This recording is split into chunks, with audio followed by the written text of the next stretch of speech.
मुख्यमंत्री माझी लाडकी बहीण योजना महायुती सरकारला राज्यात पुन्हा सत्तेत आणण्यासाठी गेम चेंजर ठरली।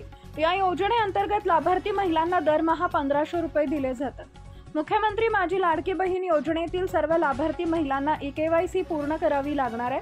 महिला व बाल विकास विभागाकडून त्या संदर्भातील पोर्टल विकसित करण्यात आलं आहे।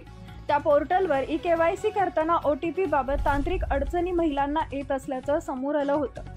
महिला व बाल विकास मंत्री आदिती तटकरे यांनी X प्लॅटफॉर्मवरून पोस्ट करून OTP बाबत येणाऱ्या अडचणींची बाब निदर्शनास आल्याचं सांगितलं। ई-केवायसी मधील तांत्रिक अडचणी दूर करण्यात येतील असंही त्यांनी म्हटलंय। मंत्री आदिती तटकरे यांनी सोशल मीडियावर पोस्ट करत म्हटलंय की मुख्यमंत्री माझी लाडकी बहीण योजनेचे ई-केवायसी करताना OTP बाबत काही तांत्रिक अडचणी येत असल्याची बाब निदर्शनास आली आहे।